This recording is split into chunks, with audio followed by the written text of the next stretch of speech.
Hey guys, welcome to great cooking. இன்னைக்கு பார்க்க போகிற ரெசிபி சம்பா கோதுமை உப்மா. Let's do it. நான் ஒரு பெரிய கடாயில் ஒரு 5 டேபிள் ஸ்பூன் அளவுக்கு எண்ணெய் சேர்த்துக்கிறேன். எண்ணெய் நல்லா சூடாகணும். எண்ணெய் நல்லா சூடானதுக்கு அப்புறமா ஒரு டீஸ்பூன் அளவுக்கு கடுகு சேர்த்துக்கிறேன். நான் எப்பயுமே கடுகும் உளுத்தம் பருப்பையும் மிக்ஸ் பண்ணி வச்சுருப்பேன், அதனால இப்படி இருக்கும். இல்லை நீங்கள் தனித்தனியாக எடுத்து சேர்த்துக்கினாலும் சேர்த்துக்கலாம்.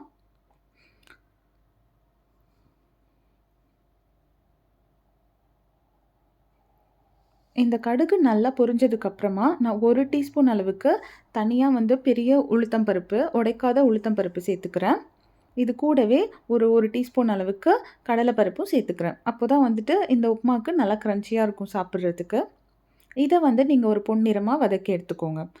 இதுக்கப்புறமா ஒரு பெரிய வெங்காயம், 2 மீடியம் சைஸ் பெரிய வெங்காயம் சேர்த்துக்கிறேன். அது கூட 2 பச்சை மிளகாய் சேர்த்துட்டு இதை ஒரு 2 நிமிஷம் வேக விடுங்க. இது கூட நான் ஒரு மீடியம் சைஸ் தக்காளியும் சேர்த்துட்டு இதையும் ஒரு 2 நிமிஷம் வேக விடுங்க. இந்த ரெசிபிக்கு தேவையான அளவுக்கு உப்பு சேர்த்துக்கோங்க. எப்பயுமே உப்புமாவுக்கு காய்கறிகள் ரொம்ப வேகக்கூடாது. அதே மாதிரி வெங்காயமும் பொன்னிறமாலாம் வதக்க வேணாம், கிளாஸியாக இருந்தால் போதும். ஒரு சின்ன துண்டு இஞ்சி சேர்த்துக்கிறேன். இது கூட கேரட், ஒரு மீடியம் சைஸ் கேரட் ஒன்று, அந்த மாதிரி பீன்ஸ் ஒரு 10 பீன்ஸ் அதையும் கட் பண்ணி சேர்த்துக்கோங்க. சேர்த்துட்டு இதை நல்லா ஒரு மிக்ஸ் பண்ணி விடுங்க. இதை ஒரு 2 நிமிஷம் நீங்கள் வதக்கி எடுத்தால் போதும். ஏன்னா தண்ணி ஊற்றி வேறு நம்ம தனியாக இதை பாயில் பண்ணுவோம். ஸோ அதனால் ரொம்ப வதங்க வேணாம். இப்போ 2 நிமிஷம் கழித்து நான் ஒரு பெரிய கப் அளவுக்கு சம்பா கோதுமையை இதில் சேர்த்துக்கிறேன். கிட்டத்தட்ட 150 கிராம் இருக்கும். இப்போ நான் 2 பேருக்கு செய்ய போகிறேன். ஸோ உங்களுக்கு அளவுக்கு ஏற்ற மாதிரி நீங்கள் மேக்ஸிமைஸ் மினிமைஸ் பண்ணிக்கோங்க குவான்டிட்டியை.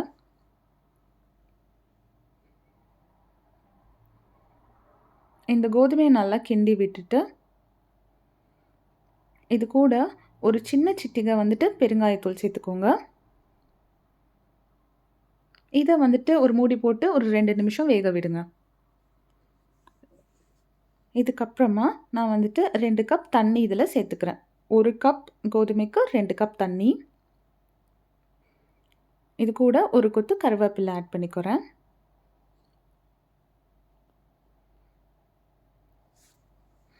இதை நல்லா கிண்டி விட்டுட்டு நீங்கள் அடுப்பை லோ ஃப்ளேமில் வச்சுக்கோங்க. லோ ஃப்ளேமில் வச்சுட்டு இதை ஒரு மூடி போட்டு நீங்கள் மூடி விட்டுட்டு ஒரு 10 நிமிஷம் லோ ஃப்ளேமில் வேக விடுங்க.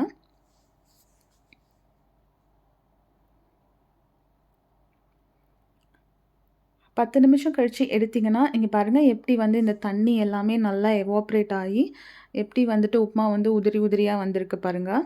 நீங்கள் நிறையவும் தண்ணி சேர்க்கக்கூடாது, இல்லைனா ரொம்ப கொல கொலன்னு இருக்கும். ஸோ 1க்கு 2, 1:2 ரேஷியோவில் தான் நீங்கள் தண்ணி சேர்க்கணும். ஸோ நல்லா உதிரி உதிரியாக வந்திருக்கு பார்த்தீங்களா? இது கூட நீங்கள் தனியாக கருவேப்பிலை வேணுன்னா சேர்த்துக்கலாம், ஆப்ஷனல். இல்லைனா நீங்கள் ஸ்கிப் பண்ணிக்கோங்க. இதை நான் நல்லா மிக்ஸ் பண்ணி எடுத்துக்கிறேன். அவ்வளோதாங்க, சம்பா கோதுமை ready. Super healthy and tastiest recipe. இது நார்மல் ரவா உப்புமா மாதிரி இருக்காது, இது ரொம்ப டேஸ்டியாக இருக்கும். வெஜிடபிள்ஸ் போடுறதால இன்னமுமே உங்களுக்கு நல்லா அந்த வெஜ்ஜி ஃப்ளேவர் இருந்து சூப்பராக இருக்கும். இதை நீங்கள் தேங்காய் சட்னி கூட சாப்பிட்லாம். பிடிச்சிருந்தா லைக், ஷேர், சப்ஸ்கிரைப்.